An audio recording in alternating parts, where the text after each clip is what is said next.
500 টাকা দিলে গোড়া থেকে কেটে বাদ দিয়ে দেবে। 500, তাহলে তো ছাগলও মুসলমান।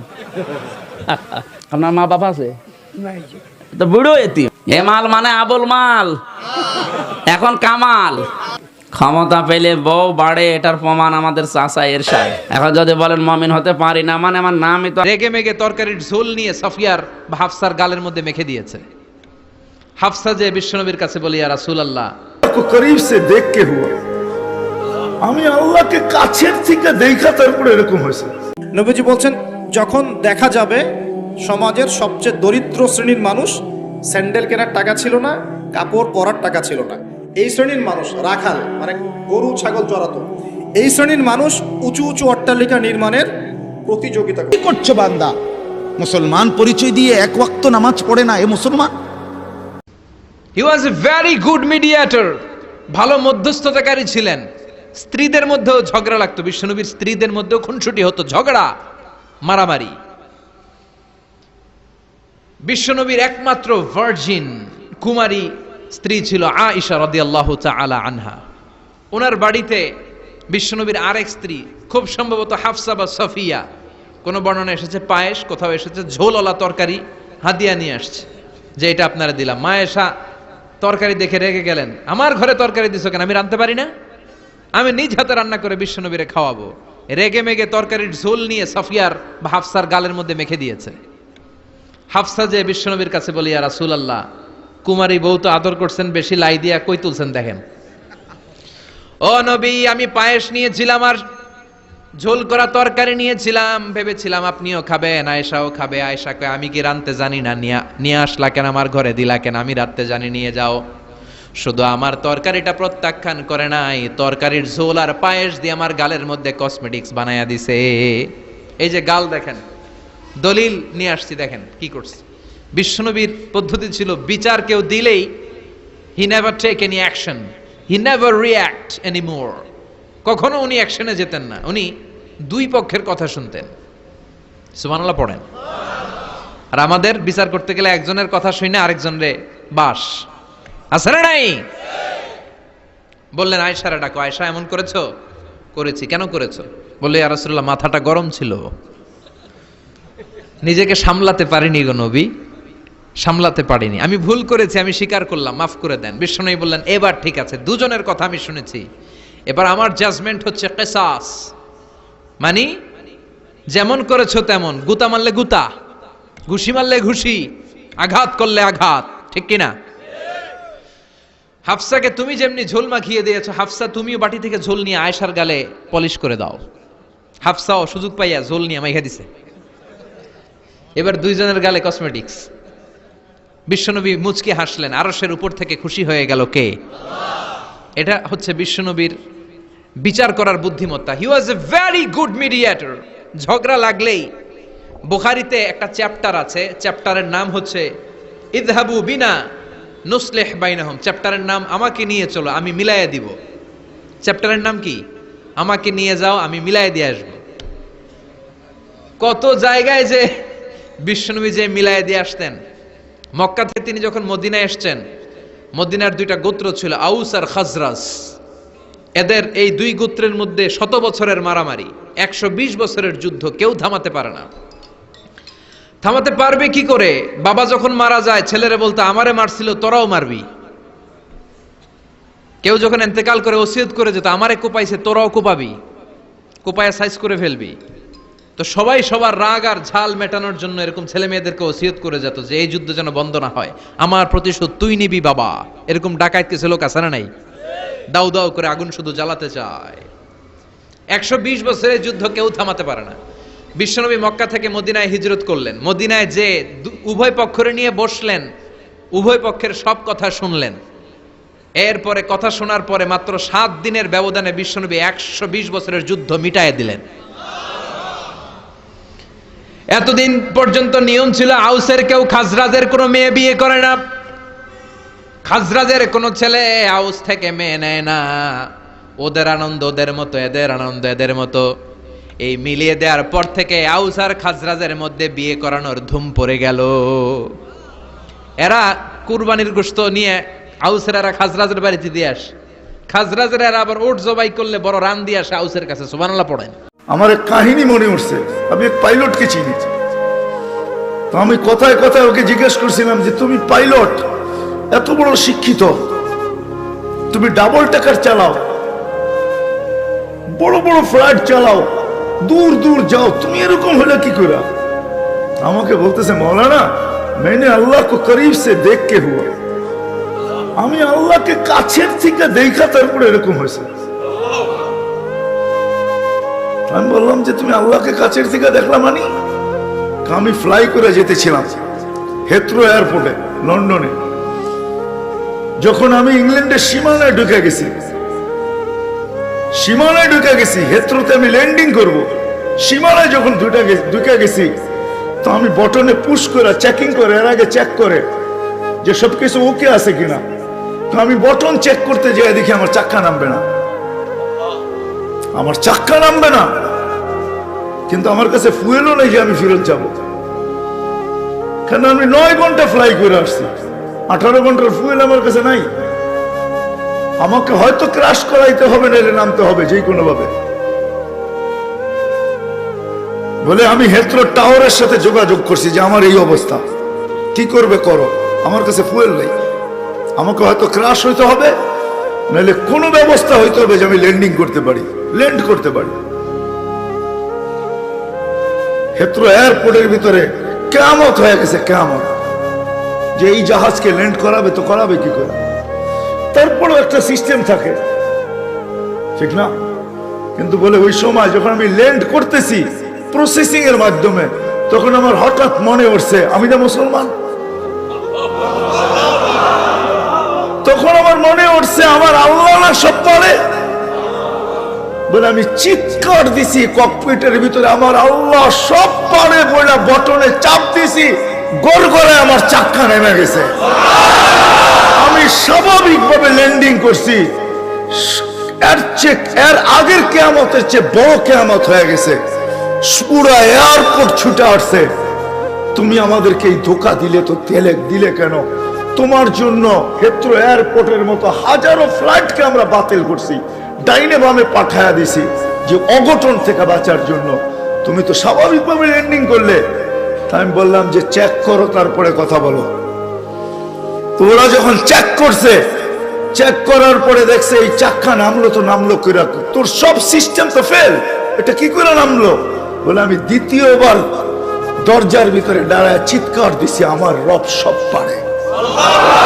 তখন আমি এয়ারলাইন্সের মালিককে, এয়ারলাইন্স চালাদেরকে চাবি বুঝাইয়া দিছি, লও তোমাদের চাবি, 4 মাস পরে চাবি আমি হাতে নিব, যদি দেও, এর আগে নিব না। আমি এইখান থেকে চললাম, কেন আমি মালিককে কাছের থেকে দেখা গেছি। সত্য এটাই, আমি আপনাদেরকে এই সন্ধানে দিতেছি, সত্য এটাই। এই জন্য আমিও দেখা বলতেছি যে এই দেশের মাটির সাথে, মানুষের সাথে আল্লাহর ভালোবাসা আছে। কারণ এই দেশে একটা পরিবেশ আছে যেটা দ্বারা মানুষ হবে। এত মসজিদ দুনিয়ার কোথাও নাই, এত মাদ্রাসা মক্তব দুনিয়ার কোনো দেশে নাই, এত হক্কানি আলেম দুনিয়ার কোনো দেশে নাই, এত আল্লাহওয়ালা গলি দুনিয়ার কোনো দেশে নেই। জুড়বো তো? যুবকরা কি বলে? আমি কি বুঝাইতে পারলাম?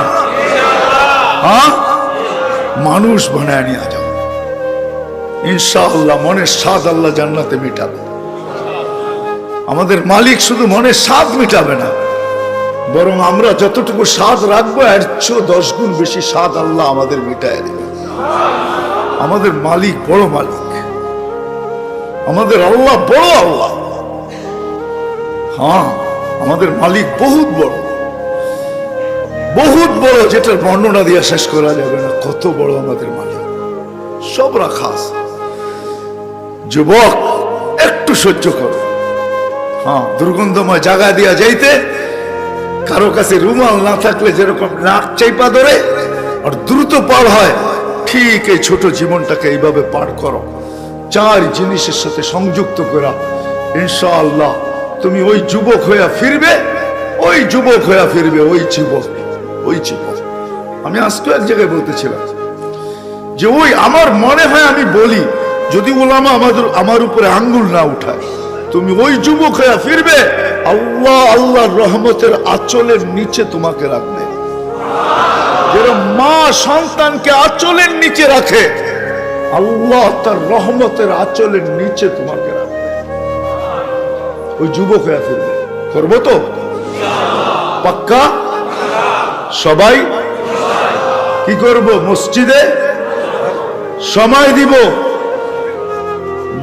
দিনী মাদারেসের সাথে নিজের সম্পর্ক জুড়ব, হক্কানি আলেমদের সাথে সম্পর্ক জুড়ব, হক্কানি আল্লাহ ওয়ালাদের সাথে নিজেদের সম্পর্ক কি জড়ব, নিজেদেরকে বাঁধবো, 4 জায়গার সাথে বাইদা রাখবো। যত বেশি দিতে পারি তত উপকৃত হব, তত তাড়াতাড়ি হবে। কিছু মেশিন আছে, কিছু সিস্টেম আছে, হ্যাঁ কিছু সিস্টেম আছে তাড়াতাড়ি হয়, কিছু সিস্টেম আছে স্লোলি হয়, ঠিক না? আস্তে আস্তে হয়, সময় লাগে। আবার কিছু আছে কি খুব দ্রুত হয়। ইনশাআল্লাহ যত বেশি সময় দিব তত বেশি আল্লাহ আমাকে মানুষের মতো, মানুষ তত দ্রুত গতিতে বাড়াবে। আল্লাহ আমাদের সবাইকে আমল করার তৌফিক দান করুন। ওমা আলাইনা ইল্লাল বালাগ। আল্লাহ তাআলা বলছেন, বান্দা তুমি কি এই ভেবেছো যে আমি তোমাকে অনর্থক বানিয়েছি? তো এটা কি করতেছো তুমি? তুমি এটা কি করছো বান্দা? মুসলমান পরিচয় দিয়ে 1 ওয়াক্ত নামাজ পড়ে না এ মুসলমান? তুমি এটা কি ভাবলা? মুসলমান পরিচয় দিয়ে কোনোদিন হালাল হারামের কোনো পার্থক্যই করলা না।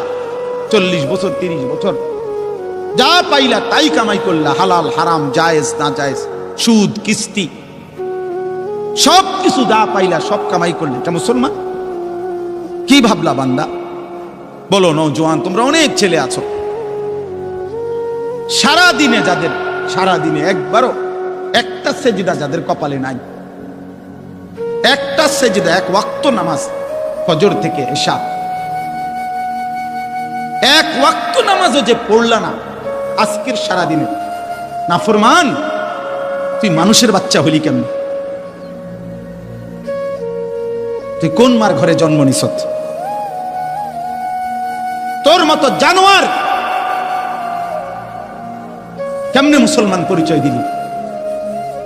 তোর মতো হাইওয়ান তুই কিসের মুসলমান? তুই কিসের মুসলমান? তোর মতো নিকৃষ্ট নির্লজ্জ বেহায়া আল্লাহর জমিনে তো কোনো কুত্তাও হয় না, কোন কুত্তাও তো এরকম হইতে পারে না। কুত্তাও যদি আল্লাহ তাআলা সেজদার হুকুম দিত তো সে দিত, তাকে তো আল্লাহ সেজদার হুকুম দেয় নাই, এই জন্য সে সেজদা দেয় না। তুমি নাফরমানের তো আল্লাহ সেজদার হুকুম দিছিল, দিলা না কেন? তোমার তুলনা তো জানোয়ারের সাথে হয় না, এই জন্য তো আল্লাহ বলছে বালহুম আদাল, ওই জানোয়ারের চাইতে নিকৃষ্ট। ওর উদাহরণ নাই, ওর তুলনা কুকুরের সাথেও না, ওর তুলনা শুকরের সাথেও না।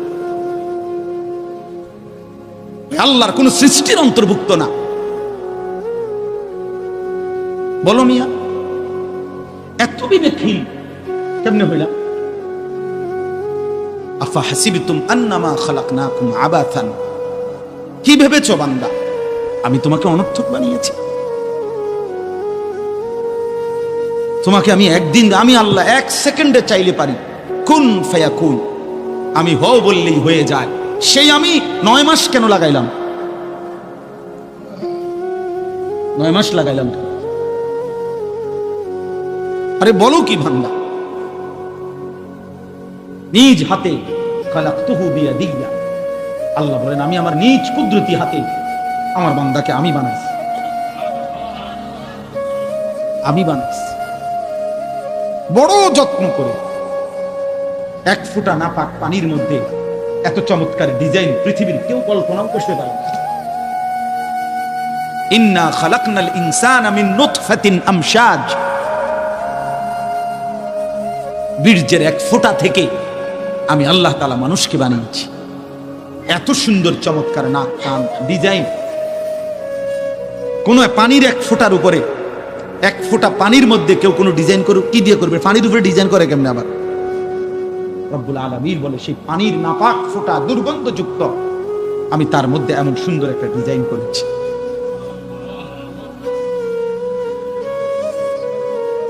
কেমনে ভুলে গেলাম?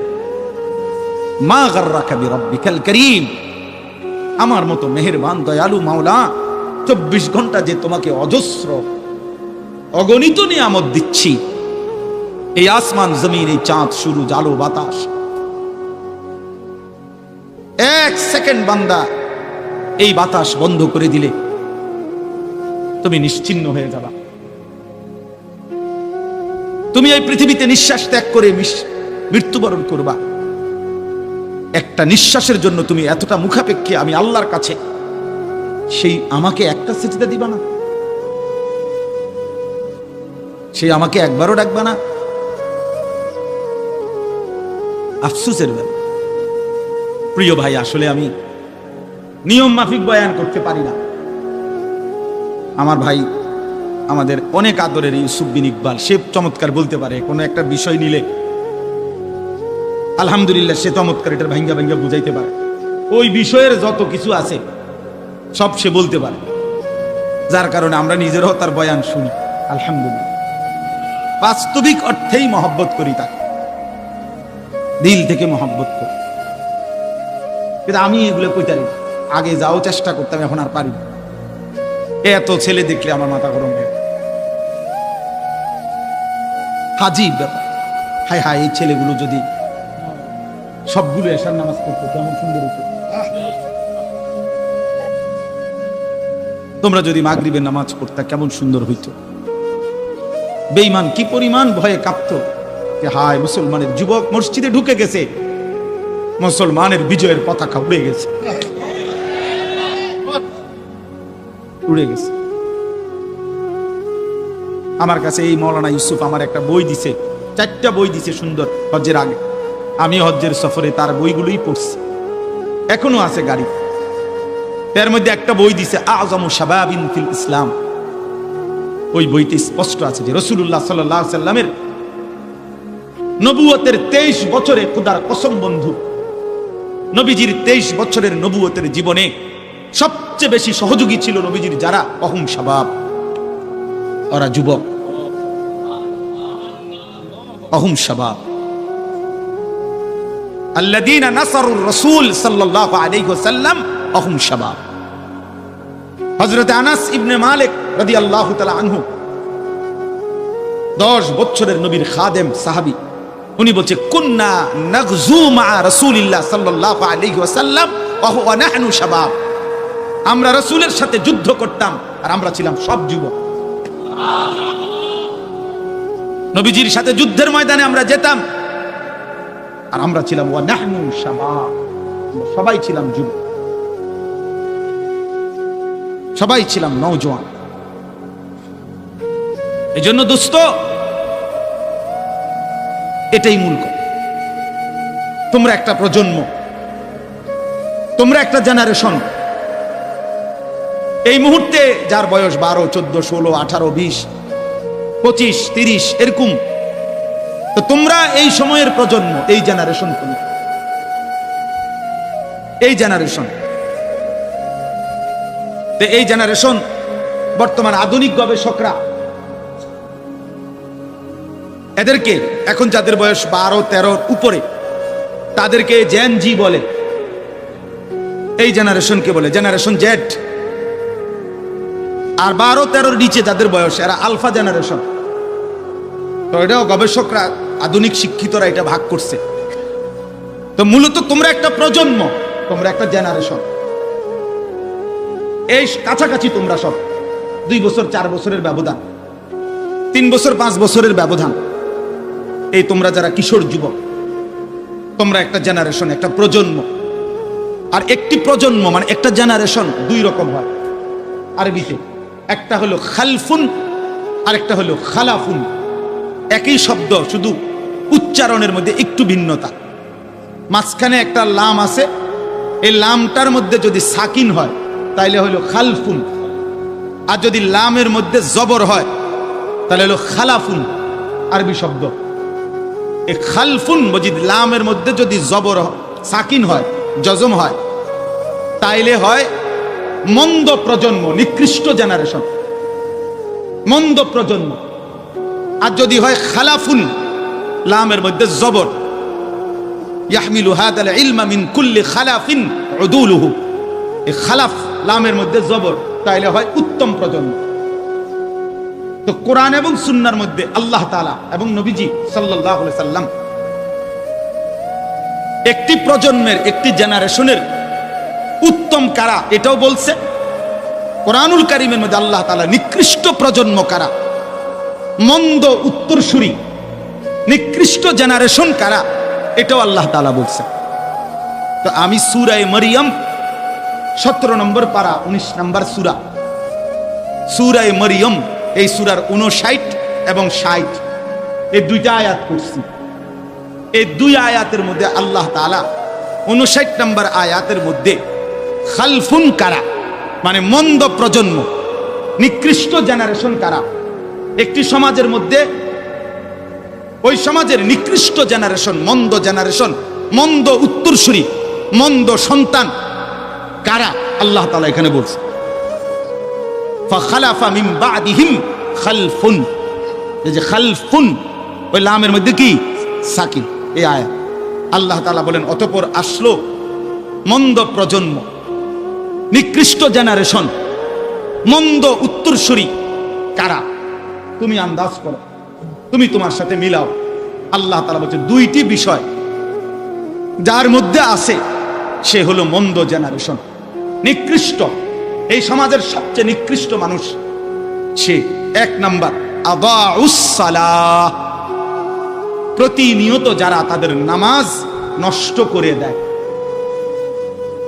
যারা তাদের নামাজকে নষ্ট করে দেয়, আল্লাহ তাআলা বলছেন তারা নিকৃষ্ট জেনারেশন, মন্দ প্রজন্ম। প্রিয় ভাই আমার, খুব দ্রুত আমি বুঝাইতে চাই এই এক কথা। 1 নম্বর কথা হলো তাফসীরের মধ্যে আছে, এখানে নামাজ নষ্ট করে দেয় এ কথা বলেছে এরা নিকৃষ্ট প্রজন্ম। এ কথার দ্বারা উদ্দেশ্য এটা নয়, তাফসীরে লিখছে যে এর দ্বারা এটা উদ্দেশ্য নয় যারা নামাজ পড়ে না, নামাজ ছেড়ে দেয়, তাদেরকে উদ্দেশ্য করা হয় নাই, বরং নামাজ পড়ে এরকম একটি গ্রুপকে বলা হয়েছে যারা নামাজকে নষ্ট করে দেয়। অর্থাৎ যারা নামাজ পড়ে না, আল্লাযীনা তারাকুস সালাহ, টোটালি নামাজ যারা ছেড়ে দিছে, তারা প্রজন্মের উত্তম তো না, নিকৃষ্টও না, তারা কোনো জেনারেশনে না, তারা কোনো মানুষে না, তারা কোনো কিচ্ছু না, এর কোনো গণাতে ধরে না, ওই প্রথমেই বাদ গণাত ধরছে, ওরে নিকৃষ্ট হিসাবে বলতে চাইছে আল্লাহ এখানে যারা তাদের নামাজকে নষ্ট করে দেয়। তাফসীরের মধ্যে লিখছে নামাজ নষ্ট করে দেয় মানে কি?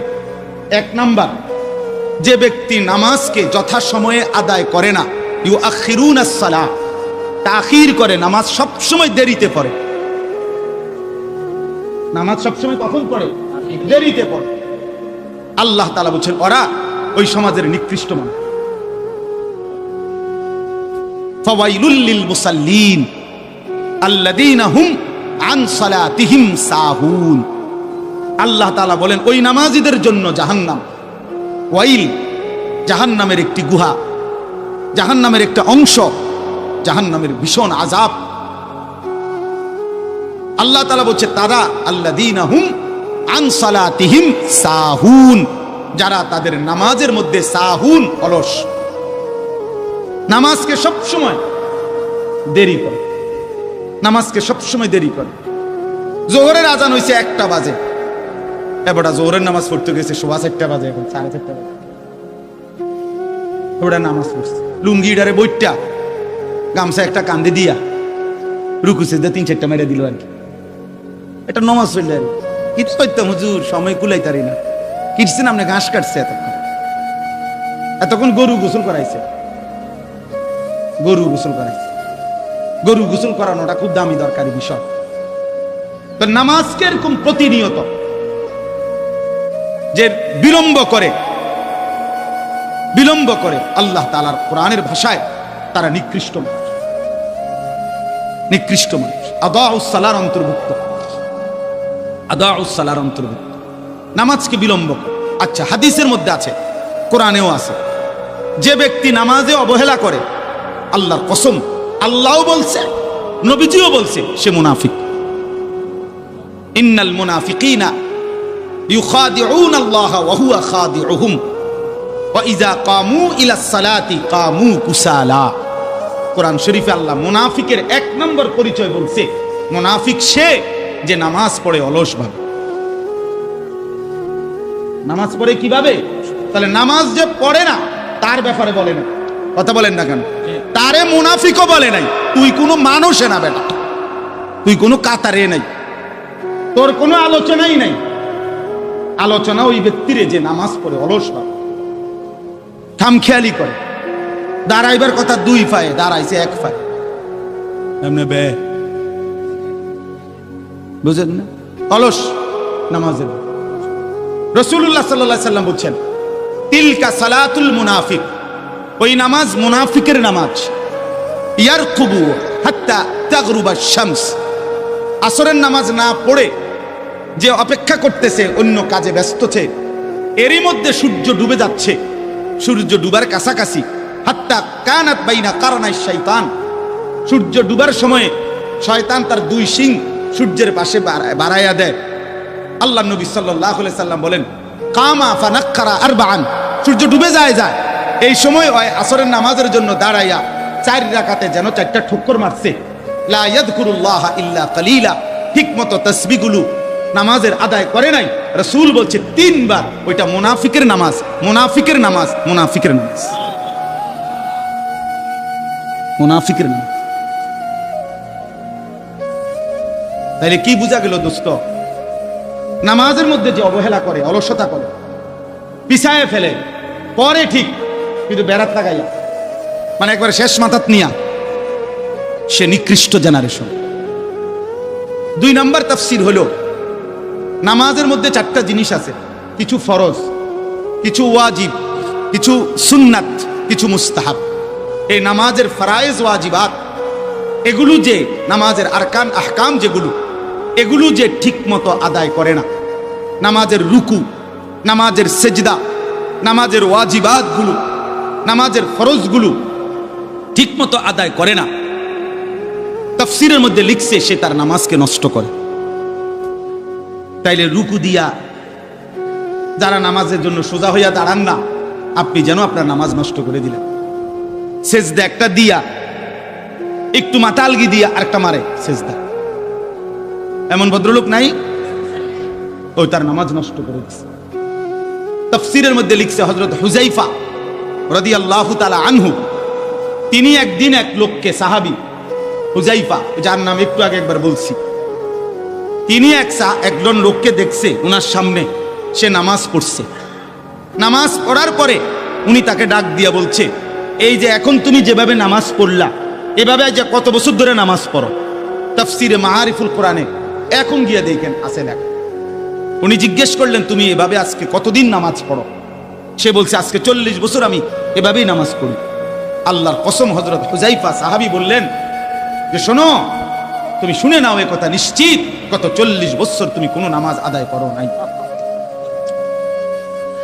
সরাসরি তাফসীরে গত 40 বছর তুমি কোনো নামাজ আদায় করো নাই, তোমার রুকু হয় নাই, তোমার সেজদা হয় নাই, তোমার নামাজের ফরায়েজ ওয়াজিবাত ঠিকমতো আদায় হয়। আপনাদের যাদের সূরা কেরাত অশুদ্ধ, আপনারা নামাজের কি হাল? আপনারা যারা আত্তাহিয়াত শুদ্ধ পড়তে পারেন না, আপনাদের নামাজের কি হাল বলেন? আপনারা যারা দোয়ায় মাসুরা ঠিক মতো পড়তে পারেন না, 60 বছর পার হয়ে গেছে, 40 বছর, 30 বছর, কোনোদিন ভাবলেনও না একজন মুসলমান চাইলে 30 বছরে তার এই কদ্দুর সূরা কেরাত শুদ্ধ হবে না। কোরআন শরীফ এত কঠিন না, এত কঠিন হইলে আল্লাহ তাআলা এটা পড়তে দিত না। এটা সহজ ছিল। ওয়ালাকাদ ইয়াসসারনাল কোরআন, আল্লাহ বলছে আমি কোরআনকে সহজ করে দিয়েছি, লিযিকরি, বুঝার জন্য, শেখার জন্য, অনুধাবন করার জন্য। অতএব আপনি ইনসাফ করেন। বয়স্ক বাবা যারা আছেন, বাবা আপনাদের কবুল, কিশোর যুবক ভাই তোমাদের কবুল, প্রিয় ভাই যারা নামাজের এই আরকান আহকাম, নামাজের ফরায়েজ ওয়াজিবাত, আদাব শারায়েত ঠিকমতো আদায় করে না, তারা নামাজ নষ্ট করে, তারা নিকৃষ্ট মানুষ, খালফ, মন্দ প্রজন্ম। 3 নাম্বার হলো তাফসিরে আছে, যে ব্যক্তি নিয়মিত জামাত তরক করে, নামাজের জামাত কি করে? তরক করে, জামাত ছেড়ে দেয়, নামাজ জামাতে পড়ে না, ওই ব্যক্তিও নামাজকে নষ্ট করে। সেও মন্দ জেনারেশন, সেও নিকৃষ্ট মানুষ। এখন যাদের এই ত্রুটিগুলো আছে তারা এই ত্রুটিগুলো ঠিক করেন। আর প্রিয় ভাই, তোমরা যারা টোটালি নামাজ পড়ো না, এবার তুমি বলো, তুমি এই সমাজের আল্লাহর সৃষ্টি মানুষের মধ্যে কোন আইটেমে পড়লা, তুমি তালাশ করো। আমি তোমারে খুঁজে পাইলাম না, আমি তোমার মানুষের কোনো কাতারে খুঁজে পাইলাম না। উত্তম প্রজন্ম তো নাই, নিকৃষ্ট জেনারেশনও না, তুমি মানুষ না, মানুষের জাত না, তুমি অন্য কিছু হইতে পারো, জীব জানোয়ারও না, জড় পদার্থ কিনা হে কইতে আরো তুমি, বাকি জীব না। কারণ আল্লাহ তাআলা তো বলছে বালহুম আদাল। এই জন্য দোস্ত আমার, বন্ধু আমার, প্রিয় ভাই, দিবানিশির এক আহাজারি আমার, সেজদা কর, সেজদা কর। নবীজি বলছেন, যখন দেখা যাবে সমাজের সবচেয়ে দরিদ্র শ্রেণীর মানুষ, স্যান্ডেল কেনার টাকা ছিল না, কাপড় পরার টাকা ছিল না, এই শ্রেণীর মানুষ রাখাল, মানে গরু ছাগল চড়াতো, এই শ্রেণীর মানুষ উঁচু উঁচু অট্টালিকা নির্মাণের প্রতিযোগিতা করবে। ভালো করে বোঝেন, নবীজি বলছেন না ধনীরা, সমাজের ধনীরা অট্টালিকা নির্মাণের প্রতিযোগিতা করবে, নবীজি এই কথা বলছেন না হাদিসে। নবীজি বলছেন সবচেয়ে দরিদ্র শ্রেণীর মানুষ, রাখাল শ্রেণীর মানুষ, স্যান্ডেল নাই, গায়ে জামা নাই, এরা উঁচু উঁচু অট্টালিকা নির্মাণের প্রতিযোগিতা করবে। করছে কিনা? কিভাবে সম্ভব এই শ্রেণীর মানুষের অট্টালিকা নির্মাণ না, নির্মাণের কম্পিটিশন করা কিভাবে সম্ভব?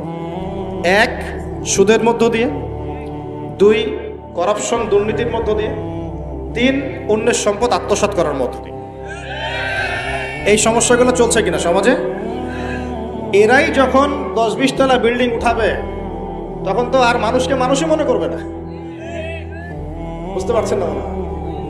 এদের তো কোনো পড়াশোনা নাই, কোনো ব্যক্তিত্ব নাই, কোনো দিনই এলেম নাই, রুচিবোধ নাই, কালচার না, সামাজিক না, এর তো মানে অসামাজিক। এরা যখন, এদের হাতে যখন আপনি সম্পদ চলে যাবে, এরা তো সাধারণ মানুষকে মানুষই মনে করবে না, গরিব মানুষকে এরা কিছুই মনে করবে না, ও মনে করবে আমি সব কিছু। আমরা দেখেছি যার একটা বাড়ি আছে ঢাকায়, ও মানুষকে মানুষই মনে করে না, মানুষকে মানুষই মনে করে না, যে মনে করে আমি শহরের মালিক। হ্যাঁ, কি একটা অবস্থা মানুষের মধ্যে, যে কি অহংকার, কি আত্ম অহংকার, এই দালান কোঠার যে অহংকার, এই সমস্যাগুলো হলে আল্লাহ ভূমিকম্পতে ধসায় দিবেন না? দেখেন নাই কয়দিন আগে কি হলো? গতকালকে যে কোটিপতি ছিল, তার পরের দিন রুটি নিয়ে দাঁড়ায় আছে। গতকালকে আইসক্রিম বিক্রি করেছে নাচানাচি করে, তারপরের দিন বসে আছে, কিচ্ছু নাই। আল্লাহ পাক এই পাপগুলা দেখে সবর করেছেন, ধৈর্য ধরেছেন, ধৈর্য ধরে এক সময় যখন আল্লাহ পাকের আযাব চলে আসছে, একবারে সব সমল উৎপাদিত হয়ে গেছে। আমরা তো কারো দুঃখে খুশি না, বরং এগুলো সারা দুনিয়ার মুসলমানদের জন্য শিক্ষা। সারা দুনিয়ার মুসলমান যে যেখানে আছি, আমাদের সবার জন্য এটা শিক্ষা। এই পাপগুলোতে আমরা লিপ্ত হই, আল্লাহ পাক ছাড় দিলেও ছাড়বেন না। আল্লাহ পাক ছাড় দিবেন কিন্তু ছাড়বেন না। মানুষের মধ্যে এখন সম্পদের যে অহমিকা, গরিব মানুষকে মানুষই মনে করে না, খেটে খাওয়া মানুষকে মানুষই মনে করে না, রিক্সাওয়ালা যারা নিম্নবিত্ত, নিম্ন মধ্যবিত্ত, চা বিক্রি করে, পানের দোকান করে, হালাল খায়, কৃষক, এই মানুষগুলোকে এখন বড় লোকরা মানুষই মনে করে না। যাকাত তো দেয়ই না, যাকাত তো তার উপরে ছিল ফরজ, ওই যাকাত তো দেয়ই না যে এই খাবার তার কাছে পৌঁছাবে। উল্টা কিভাবে তাদের সম্পদ লুটে পুটে খাওয়া দেয় সেই বুদ্ধি। আবার দিলেও যে কত শর্ত, বাপরে বাপ। তো কিছুটা মনের কষ্ট থেকে বললাম কথাগুলো আর কি, যে আসলে আপনি যখন কোরআন এবং সুন্নাহর জ্ঞানী হবেন না, তখন অন্যকে সম্মান দিতে পারবেন না। আমরা বড় বড় স্লোগান দিই যে অমুক অমুকের সেবক, অমুক অমুকের সেবক। আসলে সেবা সত্যিকার অর্থে করছি? আল্লাহ পাক তার রাসূলের মাধ্যমে জানিয়েছেন, এই হাদিসটা একটু শোনেন তারপর সামনে যাই। আল্লাহ পাক তার রাসূলের মাধ্যমে আমাদেরকে জানিয়েছেন, শোনো, আলা কুল্লুকুম রাইন, তোমাদের প্রত্যেকে হচ্ছে দায়িত্বশীল। তোমাদের প্রত্যেকেই দায়িত্বশীল। কেউ পরিবারের দায়িত্বশীল, কেউ ব্যবসা প্রতিষ্ঠানের দায়িত্বশীল, কেউ তোমার চাকরির প্রতিষ্ঠানের দায়িত্বশীল, কেউ সামাজিক দায়িত্বে আছো, কেউ প্রশাসনে, কেউ পররাষ্ট্র ইত্যাদি। তোমাদের প্রত্যেকেই দায়িত্বশীল। কুল্লুকুম রাইন ওয়া কুল্লুকুম মাসউলুন আন রাইয়াতি, এবং তোমাদের প্রত্যেককে যার যার দায়িত্ব সম্পর্কে আল্লাহ কিয়ামতের মাঠে জিজ্ঞাসা করবে। আমরা কি উত্তর দেওয়ার জন্য প্রস্তুত আছি ভাই? সবার আগে আমি দেখি আমি আমার উপর দায়িত্বশীল না? মনে করেন আমি বা আমাদের মতো যারা আছেন, যারা দায়ী ইলাল্লাহ, আলেম ওলামা, যারা উম্মার জন্য ভালো চিন্তা করেন, জনগণকে পথ দেখানোর চেষ্টা করেন, তাদের উপর সবচেয়ে বড় আমানত হচ্ছে কোরআন এবং হাদিস। তাদের উপর সবচেয়ে বড় আমানতটা কি? কোরআন এবং সুন্নাহ, এই জ্ঞানটাকে সত্যটাকে স্পষ্ট করে দেওয়া, এইটার আলোকে সত্য মিথ্যাকে স্পষ্ট করে দেয়া। কতজন মানুষ এই কাজটা করতেছে? কেউ হিকমার দোহাই পেরে সত্য মিথ্যা স্পষ্ট করে না, কেউ চাকরি চলে যাবে এই ভয়ে সত্য কথা বলে না, কেউ আমার এই হবে সেই হবে কত কিছু চিন্তা করে সত্যের সাথে মিথ্যা তালগোল পাকায় সময় পার করতেছে। ওয়াজ মাহফিল বাংলাদেশের দিন প্রচারের একটা অন্যতম প্ল্যাটফর্ম। সারা দেশে মনে হয় প্রতিদিন 100-200 মাহফিল হয় কি না? কিন্তু আপনি দেখবেন প্রচুর মাহফিল, অহেতুক গাল গল্প কেচ্ছা কাহিনী, টাইম নষ্ট করে। হয়তো একজন আয়োজন করেছে, ওদের টার্গেট আমি টাকা কালেকশন করব, আর বক্তাও এখানে সুযোগ নেবে, কালেকশনে এত % আমার, ঠিক আছে? তারপরে জনগণও আসবে, কেউ আসছে ভিডিও করতে, কেউ সেলফি উঠাইতে, কেউ এইটা কেউ সেইটা, ওদিকে চানাচুর খাচ্ছে, ওদিকে মেলা লাগছে, এরকম দেখেন। এক একজন এক এক উদ্দেশ্য। আসলে উদ্দেশ্য কি আমার এখানে? উদ্দেশ্য হবে আমি আল্লাহর দ্বীনের সত্য কথাগুলো কোরআন সুন্নাহর মানদণ্ডে যাচাই বাছাই করে যুগোপযোগী ভাবে জনগণের বুঝ অনুযায়ী তাদেরকে বুঝিয়ে দিয়ে আসবে। জনগণ কি করবে? অডিয়েন্স, তারা এখানে আসবে একটা নিয়াতে, আমরা কোরআন সুন্নাহ শুনবো, কোরআন সুন্নাহর কথাগুলোকে মেলাবো, যাচাই করব, যদি কোরআন সুন্নাহর সাথে মিলে যায় আমি গ্রহণ করব, যদি বক্তার কথা কোরআন সুন্নাহর সাথে না মেলে আমি নিব না। আমি কেন, যত বড়ই বুজুর্গ বক্তা আসুক না কেন, আলেম আসুক না কেন, কোরআন সুন্নাহর সাথে যদি তাদের কথাগুলো মিলে না যায় সেই কথা কখনোই আপনি গ্রহণ করবেন। কখনো কখনো কেউ অজ্ঞতাবশত এমন কথা বলতে পারে যেটা কোরআন সুন্নাহে নাই। এটা যদি অজ্ঞতাবশত হয় তাহলে সে জ্ঞান অর্জন করলে আপনাকে শুধরে দিবে ইনশাআল্লাহ। আর যদি কেউ ইচ্ছা করে এগুলো করে তাহলে আপনার উপর দায়িত্ব হচ্ছে কোরআন সুন্নাহর মানদণ্ডে যাচাই করে তার কথা গ্রহণ করা। এই কাজটাই বা কয়জন করে? শ্রোতাদের মধ্যে অনেকে আসছি বক্তাকে একবার দেখবো চলে যাও, কেউ আসছে সেলফি উঠা, কেউ মোবাইলে ছবি তুলবে, কেউ ভিডিও করবে। প্রতিটা কাজের উদ্দেশ্য কি? আমাদের দ্বীনি কাজের উদ্দেশ্য হবে এই কাজগুলোর ওসিলায় পরকালে আল্লাহর নাজাত যেন পাই ইনশাআল্লাহ, এবং দুনিয়াতে আল্লাহর দ্বীন যেন এগিয়ে যায়, উপকৃত হয়। আর রিজিক, টাকা পয়সা, উন্নয়ন সবকিছু আল্লাহ পাকে দিবে ইনশাআল্লাহ। আল্লাহ দিবেন না? ইসলামপন্থীদের হাতেই সবচেয়ে বেশি রিজিক থাকবে ইনশাআল্লাহ, ইসলামপন্থীদের হাতেই সবচেয়ে বেশি সচ্ছলতা থাকবে ইনশাআল্লাহ। আর আগামীতে যে দিন আসতে যাচ্ছে, যে অর্থনৈতিক সংকটময় বিশ্ব আসতে যাচ্ছে, এই সময় যে কোরআন সুন্নাহর আলোকে ইকোনমিক্স ঢেলে সাজাবে সেই পার পাবে, অন্য কেউ পার পাবে না। বিশ্বাস করছেন না? দেখে নিয়ে যাকাত যদি এখনো চালু না হয় তাহলে গরিব মানুষের পেটে এবার লাথি মারা হবে সামনে, দেখে নিয়ে। যাকাত চালু করতে হবে। খালি কোটি কোটি টাকা প্রতি মাসে মাসে কামাই করব, যাকাত দিব না, এটা বাদ দিয়ে দেন। যাকাত যে দিবে না সেও বিপদে পড়বে, যাকাত যাকে দেয়া হবে না তারও অর্থনৈতিক মন্দা শুরু হয়ে যাবে।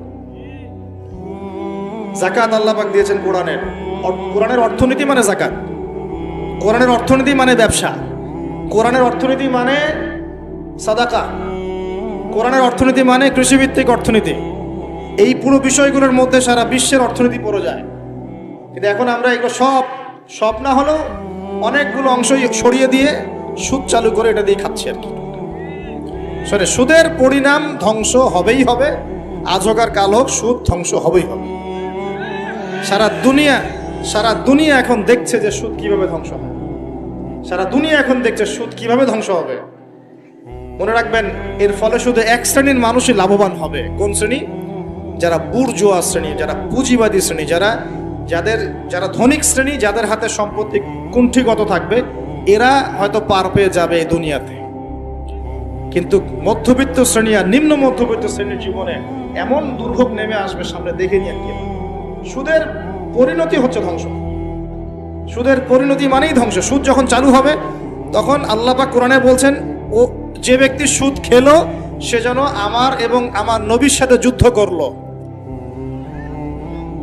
একটা বলি তাহলে বুঝবেন, সূরা বাকারায় 279-80 এই আয়াতগুলোর দিকে আছে, 79-80। আল্লাহ পাক বলছেন, ইয়া আইয়ুহাল্লাযীনা আমানু, হে মুমিনগণ, ইত্তাকুল্লাহ, তোমরা আল্লাহকে ভয় করো। আল্লাহর কথা সহজ না?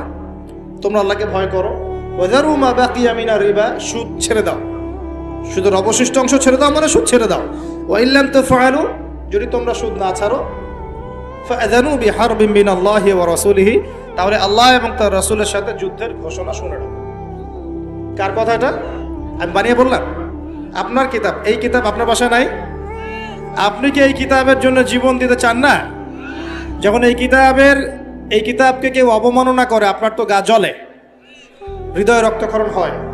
কয়দিন আগে ওই যে সুইডেন না ডেনমার্ক, হ্যাঁ, আমি নামও ভুলে গেছি, ভুলে যাওয়াই ভালো, এগুলো মনে রাখাই খারাপ, কারণ এদেরকে মনে রেখে কি হবে। শুধু প্রথম কথা হচ্ছে যে ওই পশ্চিমা সভ্যতার মধ্যেই যারা বাক স্বাধীনতার কথা বলে, ব্যক্তি স্বাধীনতার কথা বলে, আর তাদের বাক স্বাধীনতা মানে হচ্ছে ছেলে ছেলে বিয়ে করতে পারবে, এটা ব্যক্তি স্বাধীনতা। আর বাক স্বাধীনতা মানে ইসলামের বিরুদ্ধে যা ইচ্ছা তাই বলতে পারবে, ইসলামের বিরুদ্ধে যা ইচ্ছা তাই বলতে পারবে, এটা হচ্ছে বাক স্বাধীনতা।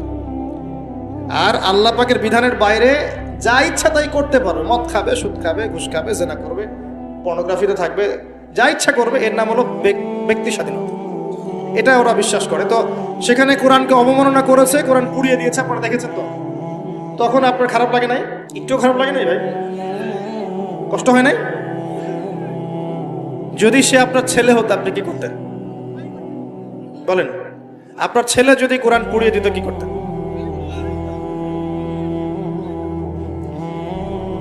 এখন আমাকে বলেন, ওই কোরআনেই আছে সুদ খাওয়া মানে আল্লাহ এবং তার রাসূলের সাথে যুদ্ধ করা। আমি আর আপনি যে মানছি না, এখন আমাদের কি হবে বলেন? সে তো অমুসলিম, কোরআনে কি আছে জানেই না বেচারা। কোরআনের প্রতি অনেক ক্ষোভ, কারণ কোরআন ওদের সমস্ত জাহিলিয়াত অন্যায়ের বিরুদ্ধে কথা বলে, এই জন্য কোরআনকে পুরা দিতে চায় এবং নবীকেও গালিগালাজ করে, তাই না? ইসলামের বিরুদ্ধে দাঁড়া যায়, ইসলামের বিরুদ্ধে ওরা চেষ্টা চালায়, কারণ ওরা জানে না ইসলাম কি, ওরা বোঝে না কোরআন কি, ওরা বোঝে না মুহাম্মদ সাল্লাল্লাহু আলাইহি ওয়াসাল্লাম কে, তিনি কেমন আদর্শ, কেমন মানুষ, তিনি যে পুরো বিশ্বের জন্য রহমত, ওরা তো জানেই না, বোঝেই না। আমরা জানি না?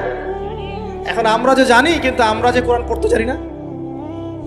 আমরা তো জানি, কিন্তু আমরা তারপরেও যে কোরআন তেলাওয়াত করতে পারি না, জানার পরেও যে কোরআনের অর্থ কোনোদিন পড়ে দেখলাম না।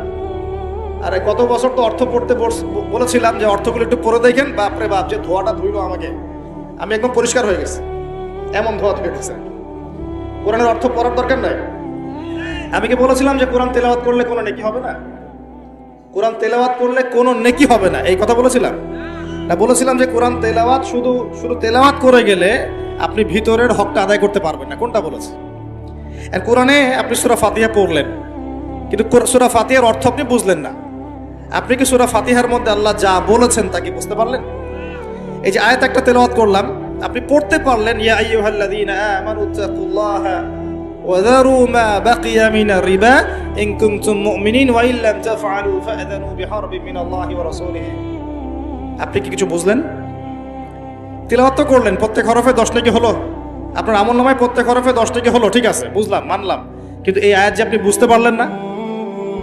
কিন্তু এখন আমি যদি বলে দেই আয়াতের অর্থটা এমন, হে মুমিনগণ আল্লাহকে ভয় করো, সুদ ছেড়ে দাও, যদি না ছাড়ো আল্লাহ এবং তার রাসূলের সাথে যুদ্ধের ঘোষণা শুনে রাখো, এবার কি কিছু বুঝতে পারলেন? বুঝতে পারেন নাই? তাহলে অর্থের দরকার নাই ভাই। আর কত সহজ করে বলবো বলেন তো ভাই, আর কত সহজ করে বোঝাবো? আমি যে এখন মুসলিম পরিবারে জন্ম নিয়েও যে আমি কোরআন তেলাওয়াত করতে পারছি না, অর্থটা পড়ে দেখছি না, নবীর হাদিসগুলো পড়ছি না, কোরআন রেগুলার একটু তেলাওয়াত করি না, কোরআনের একটু দাওয়াত মানুষকে দেই না, কোরআনের কাজে সাহায্য করছি না, এগুলো কি আমার অপরাধ হচ্ছে না? আলেম নেই এখানে? হ্যাঁ, আপনাকে বলছি, আপনি হুজুর না, হুজুরের বেশ ধরে আছে। আমার পাশে বসতে হলে একটু লেখাপড়া জানা লাগবে, একেবারে যদি সে রওশনের সাথের মতো কিছু জানে না, ওইভাবে সমস্যা বোঝানো, একটু আলেম হলে ভালো হয়। সে শিক্ষক জিজ্ঞাসা করছে ছাত্রকে যে গোট বানান কর, বলছে স্যার ABCDEFGHIJKLMNOPQRSTUVWXYZ। কি করলি? বলছে এর ভেতরে আছে, আপনি বানান করে নিন। 11 বছর অনেকে ক্ষমতা পেয়ে পৃথিবীর অনেক কিছু আয়ত্তে নিয়েছে। হয়তো 5 বিঘার জমির মালিক ছিল, 11 বছরে হয়েছে এখন 558 বিঘা। জোরে বলেন সুবহানাল্লাহ। নাউজুবিল্লাহ। কেন? মালিক হচ্ছে হোক, অসুবিধা। আমি দেখিয়েছি নির্বাচনে পাশ করার আগে হলফনামায় কি দেওয়া লাগে না? মাত্র 5 বিঘা। এই গত বছর যে শুনলাম ওনার জমি হয়ে দাঁড়িয়েছে 8,595 বিঘা। ওই এলাকায় জমির দাম যদিও কম, তা বলে এত হয়? বলে হইল এবার ডালতে এত পাতলা, এমন এমন ডাল আছে। আমরা বিশ্ববিদ্যালয়ে থাকার সময় দেখেছিলাম ডাল দেয় মনে হচ্ছে অজু করা যাবে, এমন পাতলা। তো এই লোকের যদি অন্তত 4 লাখ 5 লাখ টাকাও বিঘা হয়, তাও তো 8,595 বিঘা জমি কিনতে হলে এটা মনে হয় 50 বছর সময় লাগার কথা ছিল, অথচ 5 বছরেই হয়ে গেছে। অনেক ক্ষমতার মালিক আমি হয়ে গেছি, ব্যাংক ব্যালেন্স, টাকা পয়সা, এমনকি অনেকের বউ বেড়ে যায়। কি ক্ষমতা পেলে বউ বাড়ে, এটার প্রমাণ আমাদের চাচা এরশাদ। চাচা মনে হয় যদি এখনো বেঁচে থাকতো চাষির সংখ্যা বেড়েই যেত। উনি প্রায় এই মরণের আগের বছর একটা স্ট্যাটাস দিয়েছিল, তে আমার যৌবন এখনো অটুট, 85 বছর বয়স, এখনো যদি বলে যে আমার যৌবন অটুট, তে আমরা কি ঘোড়ার ঘাস কাটছি? আমাদের একটাই চলে না। দেখবেন কত মানুষ মারা যাচ্ছে, কিন্তু শয়তান মরে না। চামড়া জড়ো হয়ে যাচ্ছে, শয়তানের মরণ নেই। মনে হচ্ছে আরো যুবক হচ্ছে, এখনই কাম শেষ হয়ে গিয়েছে, ভুল করে বেরিয়েছে। ভাই নাউজুবিল্লাহ, আস্তাগফিরুল্লাহ। এই যে শয়তান মার্কা মানুষ সহজে মরে না। এখন যদি বলেন মমিন হতে পারি না, মানে আমার নামই তো আব্দুল মমিন, ঠিক আছে। আমরা বাংলাদেশে মমিন বলতে মনে করি ওই ছোটবেলায় খাতনা করা আছে, এই খাতনা করে দিলে মানুষ মুসলমান হয়। তাহলে তো ছাগলও মুসলমান। ছাগল খাতনা করেনি? কত ছাগলের মানুষ খাতনা করে দেয়, ছাগল মুসলমান হবে? এমনকি এই সমস্ত দিবসগুলো অনেকে পালন করতে গিয়ে অনুষ্ঠানও করে। ছেলের মুসলমানের অনুষ্ঠান হয় না এলাকায়? কোথায় পেয়েছেন ভণ্ডামি? ছেলে মুসলমানে দেবেন, এমনি তার আগা কেটে দিন। আপনি এই অনুষ্ঠান করবেন, কোথায় পেয়েছেন? 20 বছর হয়ে গেছে ছেলের বয়স, মুসলমানি দেয় না। কি চাচা এত বয়স ছেলের, মুসলমানি দেন না? বলছে দেব কি করে, আমারও টাকা নেই, ওরও টাকা নেই। একটা ছেলে মুসলমানি দিতে কয় টাকা লাগে? 500 টাকা দিলে গোড়া থেকে কেটে বাদ দিয়ে দেবে। 500, 200 টাকা দিলে আগা কেটে দেবে 500 বছর। 500 টাকা দিলে গোড়া থাকবে?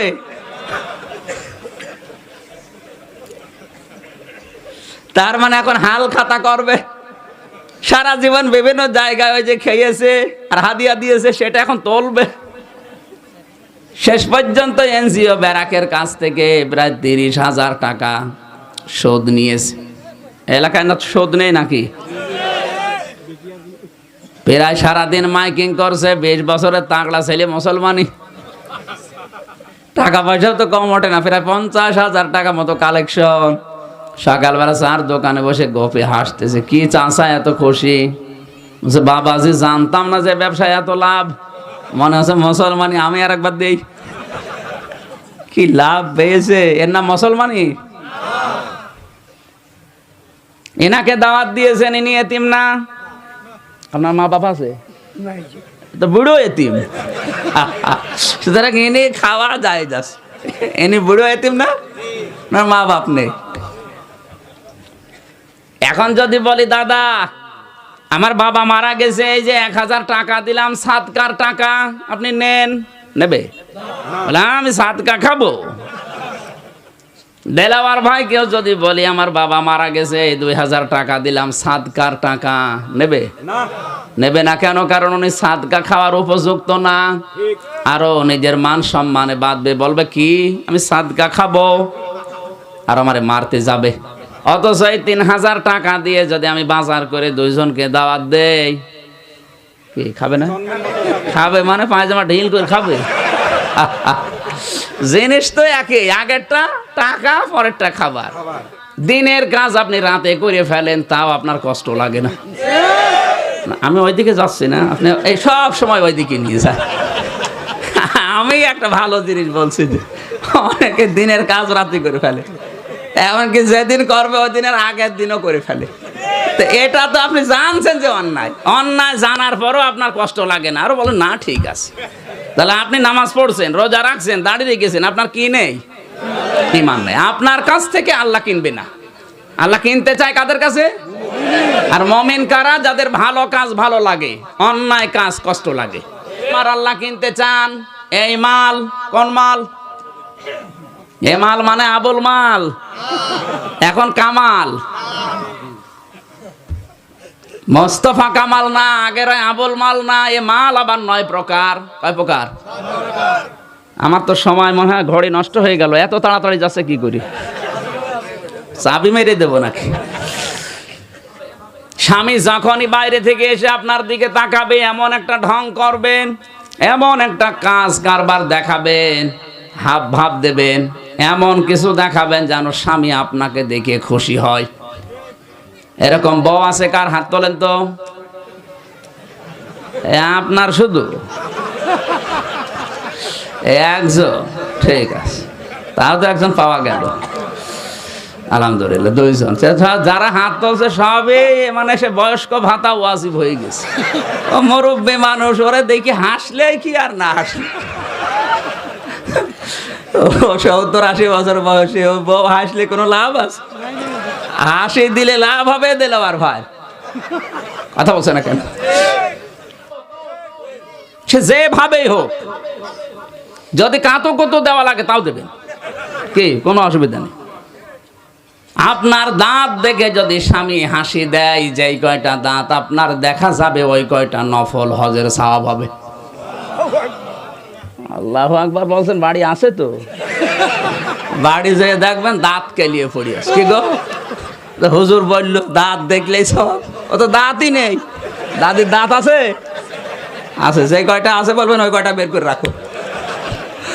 না, মা বোন যারা এসেছেন ও দাদিরে বলছি না, যারা যুবতী আছেন তাদেরকে বলছি, স্বামীকে আপনাকে আনন্দ দেওয়া লাগবে। এটা নেককার মহিলার প্রথম গুণ। 2 নম্বর, স্বামী যেটা পছন্দ করে ওইটা স্ত্রী পছন্দ করবে। কথা বলেন না কেন? স্বামী যদি পছন্দ করে যে হাতা কাটা ব্লাউজ গায়ে দিলে আপনারে ভালো লাগে, কোনো অসুবিধা নেই, স্বামীর খুশির জন্য আপনাকে তাই গায়ে দেওয়া লাগবে। কিন্তু এটা গায়ে দিয়ে দেওরের সামনে, দোলাভার সামনে না, এটা গায়ে দেওয়া লাগবে শুধুমাত্র স্বামীর জন্যে। 14 জন পুরুষ মানুষের একজন যদি সাথে না থাকে, ওর বাইরে যাওয়া বলতে 48 মাইলের উপরে বাড়ি থেকে যাওয়া জায়েজ নেই। সেটা হজ হলেও, হজের মতো ফরজ বিধান পালন করা যেখানে জায়েজ নেই, সাথে মাহারাম না থাকলে। অথচ বাংলাদেশের অনেকে রাজনীতি করার দোহাই দিয়ে এই কক্সবাজার থেকে চলে যাচ্ছে খুলনায় রাজনৈতিক মিটিংয়ে। ওর সাথে কে আছে? সাথে ফেরেশতা। কে? শেষে দেখা যায় ছেলে মেয়ে হয়, ওর স্বামীর মতো না, ওর মতো না, সব হয় নেতার মতো। কি গো, অনেকে বলে হুজুর বউ আমার, সন্তান জন্ম দিলাম আমি, কিন্তু ছেলের চেহারা আমার মতো না, ছেলের চেহারা হুজুরের মতো।